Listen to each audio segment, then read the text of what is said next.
Welcome to the Think Factory podcast. We got one question for you. What keeps you up at night?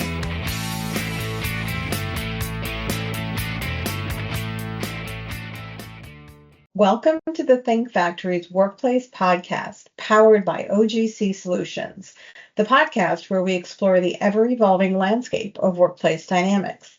My name is Alka Bahal. I'm a partner with Outside General Counsel Solutions and the chair of our Corporate Immigration Services Group. I'll be your host today.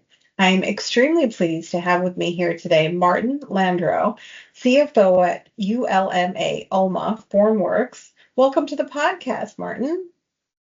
Hi, hello, Alka. Thank you very much for this opportunity to share with you and the rest of the persons this podcast. And thank you for this great opportunity to be sharing with you. Oh, it's my pleasure. Let's start off by you telling us a little bit about ULMA Formworks. Who are you? What do you do?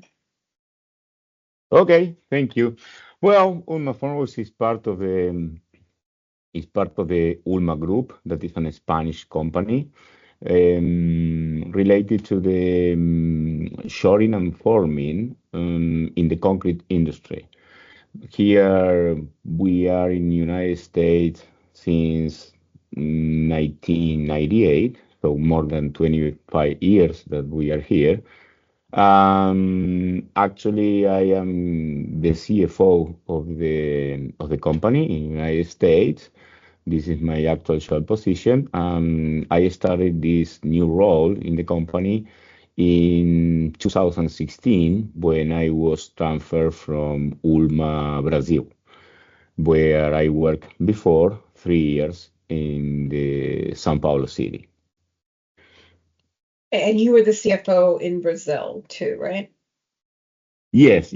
A similar position that I started my job in 2013 in ULMA, Brazil as a CFO. Different names, but the same responsibilities with the finance department, human resources, and IT department. So the same responsibilities that I have here in United States at the beginning when I arrived. Now we decide a couple years ago that the human resources department should be own department for the importance that the people has in our organization. So I am not more responsible for this department in the company now. Well, that's kind of nice. And I get to focus on just the finance aspect. Tell me about almost worldwide footprint. Where do you have presence? You said that you entered the US in 1998, so you were established internationally much longer, right? Yes. Well, our company started in 1961 in the Basque Country, that is in the north of Spain. We have presence in more than 25 countries in the world, with some branches, subsidiaries, and in some cases with some commercial offices representing the company. It's a big company. We are a part of the ULMA group, that is a big group in Spain. Well, we rent and sell forming and shoring for the concrete industry with our own factory located in Spain, with different systems that provide the best quality and the best services for the construction industry. Very, very cool. Now let's talk about your career journey. You've really had a very interesting path to your current role. You've been in positions of finance, hospitality, and of course, leadership roles across multiple countries. What would you say has been the common thread guiding your professional journey? Well, as you said, it's a long journey. Sometimes when I stop a little bit to think about the different jobs and the different position, and when I started with my professional career, I believe that I have more than the 55 years that I have, but that I am today. But yes, well, I sincerely it's a nice career that I had during this journey. I started in the beginning with the administration and finance positions, of course, doing the basic. And then I had the possibility to grow in the different organization that I work. As you said, I work in the hospitality industry during more than 14 years, being part of the Spanish company as well, NH Hotels, that today is under the minor group. Was very interesting to work in the hospitality. I started doing working in the finance department, and then I had the opportunity to go to the operation department.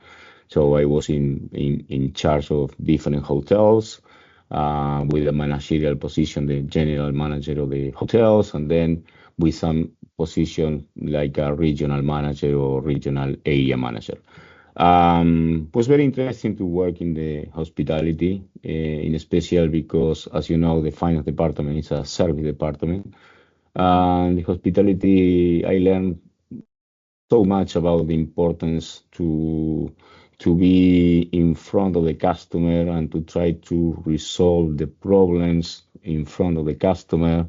The importance that the team has to be successful in a job, because all of us that we have leadership positions, we need to be more respectful about our own teams and the team of the rest of the department in the organization, because without the team, we cannot uh, achieve our goals if we don't have a consolidated team. Very true. Very true. So, with your hospitality background, how do you think that experience you gained in hospitality has made you a stronger CFO? Well, I sincerely I didn't have any background in hospitality because I am a CPA in my country. Mm, But the most important for me, the most important experience or the most important background that I took from the hospitality experience is the empathy with the sensation that the customer or the client or the guest in a hotel has like an experience, and how mm, important is you have this empathy to try to understand why a customer is like something or unlike something in the hotel. And this was one of the important things that I took from the hospitality industry. And the other one, the empathy, like I said, another one is to this culture of the service. It means to understand that we need to provide like a finance department or like a finance team in an organization, provide services for the rest of the organization, um, for the external customer and for the internal customer as well. So I believe that this is the most important concept that I took from the hospitality industry. I try, sometimes I can, sometimes I cannot, but I try to apply in my day by day in my actual job. yeah, that makes a lot of sense. Transitioning across different countries must have been interesting. You've led teams in Argentina, Brazil, Spain, and now the US. Do you think that working across different cultures has shaped your leadership style?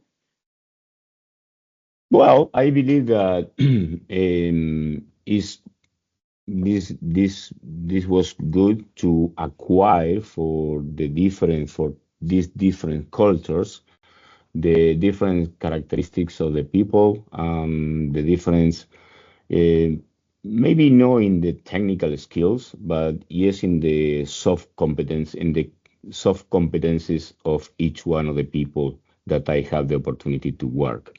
Mm-hmm. With this, you can acquire from each one of these cultures different topics or different heads up that Mm-hmm. then you can apply and you can take for your new experience. Important is to be, when you are leading a team, is try to understand the different culture of the country or the different culture of the company, to try to take the best of the each one of the people that is working with you. Mm-hmm. So I believe that this is important to be clear, or to keep in mind with this concept, because of course the differences between these countries are significant, and you need to be adapted where you are working. What are the characteristics of the people that you are working, to try to obtain the best from each one of them. Very interesting. So generally speaking, the people are all the same. It's just about getting to know them and eliciting their best traits. Yes, yes. I believe that every one of us that we have leader, or we have actually leaders, and you try to find in your leader the that the facts are in consonance with the leader is saying or is telling you. It means the fact and the acts should be the same, that the ideas or the speech that as a leader we have with our team, because everyone in the team looks like you are telling something and you are doing the same that you are telling. Right. So That to try to be consistency transparent and to be exactly consistent with your acts and your words. in your messaging. Makes a lot of sense. So based on your experience, what would you say are three traits that are essential for leadership in the workplace today? Today, I believe it's important. This at the beginning was important to listen, to learn, to try to be adaptive with the new culture, because I am Argentinian and I am living in the United States since 2016, so 9 years now. The first part is to be situational where you are and try to learn and try to listen. Then I believe that it's important to continue with the motivation with the team, to try to to to motivate any one of the members of the team daily, and trying to obtain the best of each one of them, and try to minimize the weaknesses that each one of the team members can have. Maximize, of course, the strengths that they have. For me, this is one important part of I try to do every single day with my team. Um, Related with this, I believe that the communication with the team creating this space or this room where each one of the members of the team can tell you or can tell me what are they thinking, what they agree, or what are they don't agree with something that we are doing in the department, and creating this back and forth communication in two ways. I believe that we develop the trust in the team. One of the things that in ULMA, especially, we try to keep in mind all the time, and is one of the values that we have in our company. Develop the truth, and to be transparent with everyone as much as we can. And finally, I believe the feed continue. I believe that we are part of the team. We can shine if the team shine. I try to delegate as much as I can the task, and try to have more spot to continue growing and more spot to continue acquiring new tasks in the organization. And in this case, the delegation, of course, the only thing that you cannot delegate is the responsibility because the responsibility is mine. But delegating and to try to engage more and more and more the people in the department, trying to giving them the possibility to continue growing in the organization as well.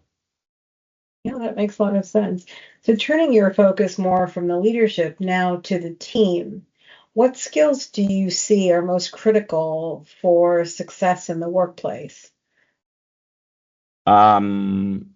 Sincerely, one of the most important thing that I try to see in the person that work with me is the attitude that they have to face the different situations in the workplace. I believe the attitude is unnegotiable. You cannot negotiate the attitude, the proactivity, the attitude to to try to acquire more and more and more tasks in your workplace, because the skill, the technical skills you can teach and the persons can learn, right? But this proactivity, this attitude to trying to do more and more and more and more, I believe that if you got it or you don't. Of course, in the different areas of the department, the technical skills are important, and especially when we are talking about accounting or we are talking about reporting. Of course, we need to have strong people with a strong technical skills.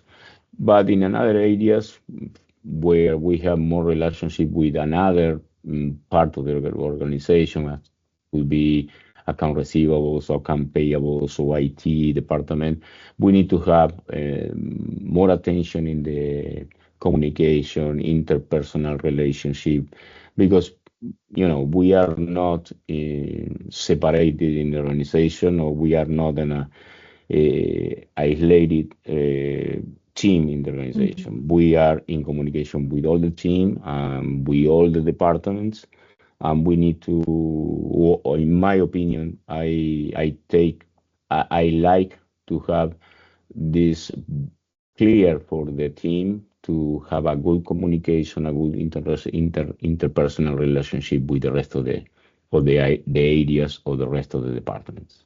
Sure, right, because you're integral to the entire business operation, right? There has to Yeah, be exactly. cross-functional, right? Makes sense.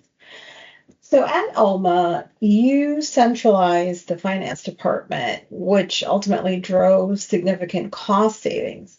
What would you say are the biggest challenges and lessons you learned from that transformation process?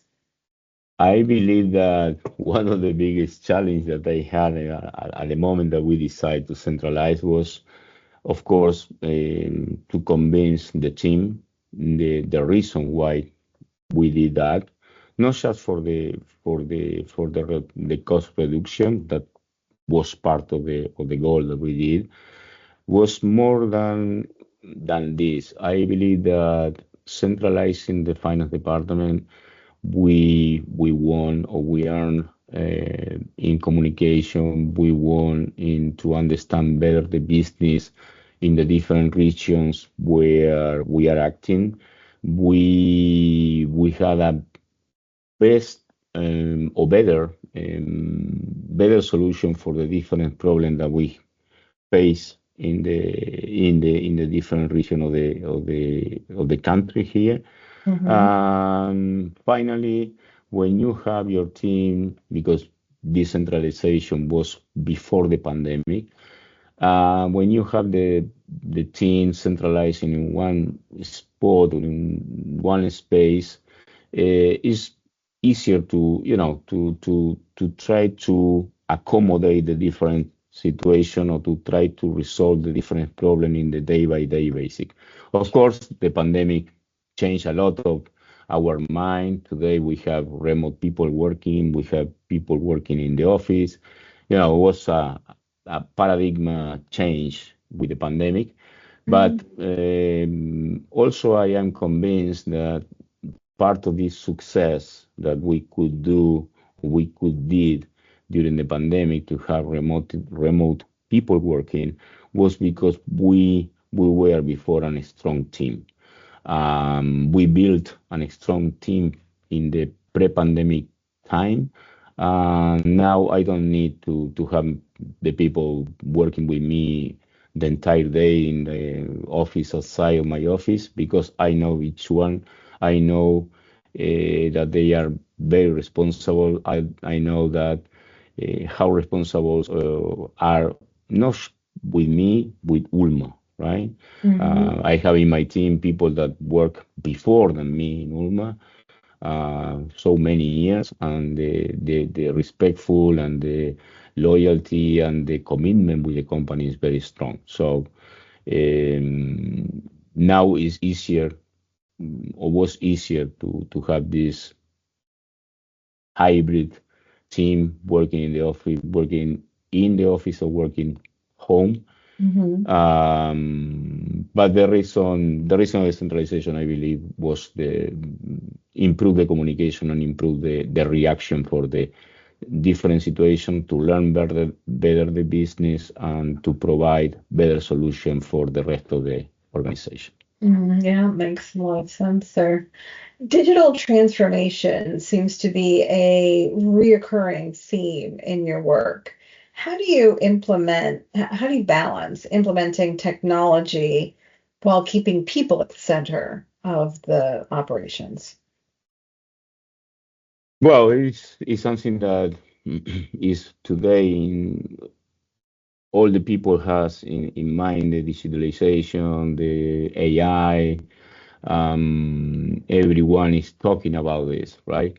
I believe the principle, or for me, the main question here is to try to explain or try to convince the team that when we are talking to introduce or to make some digital transformation, is just to win or to obtain more time to dedicate for tasks that today maybe we don't have time to dedicate a full, and to replace with digital transformation or with making digital some manual processes to to have free time that we spend today for the manual processes, routinary processes, or repetitive task, being helping by the technology, and to have free time to maybe improve the quality of the reporting, to improve the quality of the information, improve the retroalimentation that you can do with the information, and to provide more and more and better information for the rest of the team and for the rest of the organization. I believe that the digital transformation is needed in the company, again, because we can find this help in the technology to be free for another task that maybe today we don't have the time enough to develop. But of course, the people sometimes feel like a threat. The transformation that maybe they think that they can lose their jobs or their job position, but I don't believe that could happen. Maybe the digital transformation can replace some repetitive task, right? But I believe that for the rest, all this decision maker, or the decision making process, still continue being necessary to have the people with the input, with the business insight, with the different perspective that we have about the business and how the business is in continue in the process that is continue moving forward and being transformed, right? Because nothing is static in our business. Of course, of course. That makes a lot of sense. I imagine a lot of people in your field, as in many fields, become afraid that AI is going to replace them. But certainly you can see the business case for automating a lot of data collection and analysis and improving, humans still make mistakes no matter how great we are.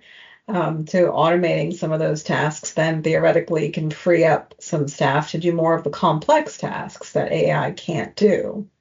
Yeah, yes, but again, I believe that all the organizations need to keep in mind the how important is to continue adding value to the company. Mm-hmm. Adding value with with our personal task, with our personal insight that we can add to the company.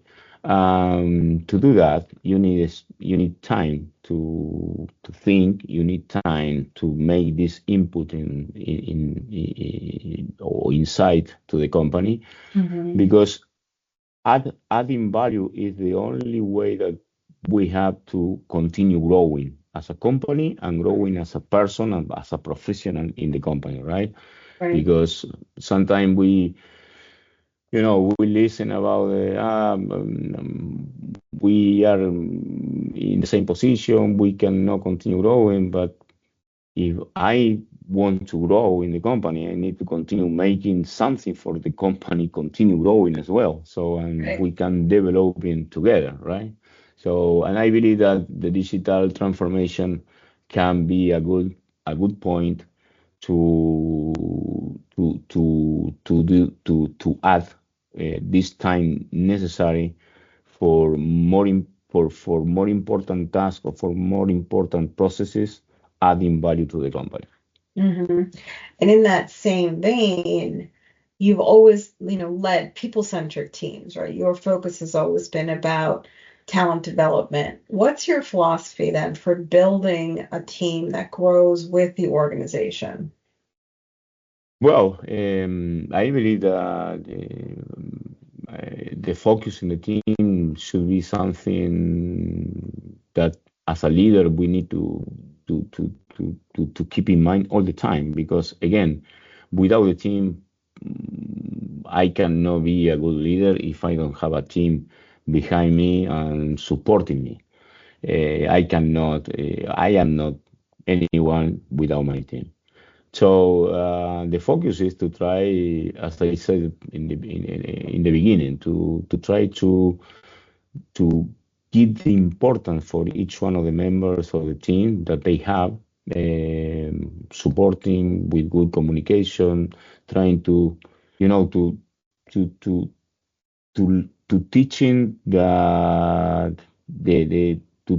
to make a transmission of the experience that I have during my career, and to try to give something else to them and to prepare better for the future, and to try to prepare them to acquire new responsibilities and new tasks in the company, and to continue growing in the company. And then, of course, all the possibilities that we have for making some training, to give them the opportunity to be in contact um,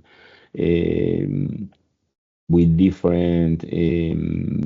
different channels of learning, and because I believe that all of us need to continue learning all every single day, because this is a constant. This is in moving forward all the days, or every single day. You need to acquire new knowledge or know-how about different situations. Not just in finance. I believe in all the departments in an organization, in a business. The business are changing all every single day, and you need to continue learning, listening, and to try to obtain as much as we can new concepts coming from the different ways. So true. So true. We have to all continue growing. Even as the leader, you need to continue to evolve and grow. So, what advice would you give to leaders looking to navigate the challenges of the future workplace? For the future generations of the Yeah. leaders. Okay. Well, I believe that, as I said before, as leader, it's important to listen, to learn, to try to understand where you are, to try to listen and to know as much as you can the different team members that you have, to have diversity in your teams, because I always repeat the same. I don't need people that tell me all the time yes, yes, yes, because sometimes this is not healthy for me or not healthy for the organization. I need people that challenge me in the team to say, no, Martin, I don't agree, or I don't understand why you want to do that. Try to explain different. To have a Right. diversity in your team will be very important for you like a leader, because you as a leader will continue growing, will continue learning. And then you need to follow your ideas. You need to be consistent with your words and your acts, because the people all the time is watching you. Um, to be mm, how can I say, when you have an idea and you are convinced in your idea, follow, make all that is needed to implement these new new ideas that you have, planning accordingly. Okay, so it's important in our as a leader to have a plan, with different scenarios, to try to understand what happen if A, B, C, because in our, and especially in the finance department, you need to have a contingency plan all the time, because the scenarios can change, the situation can change, and you need to be prepared. But basically, is to become, you need to follow your ideas, you need to be convinced and respect all the people that work with you in your team, of course, and also respect all the people that work in the organization, because you are not alone and you are part of something bigger, and you need to be careful with that, to try to understand that working together, you are going to achieve your goals. Very insightful. I think that's terrific advice. Well, thank you, Martin, for sharing your insights with us. Do you want to give our listeners some contact information where they can learn more about the company and about you? No, I believe that I want to say again, thank you, Alka, for this opportunity to sharing with you and your public all this concept. Hopefully, these words can be useful for the future leaders. I really appreciate the time. Again, thank you for this opportunity. My pleasure. My pleasure. Thank you. Thank you, listeners, for tuning in to the Think Factory's Workplace podcast. This is Alka Bahal signing off until next time.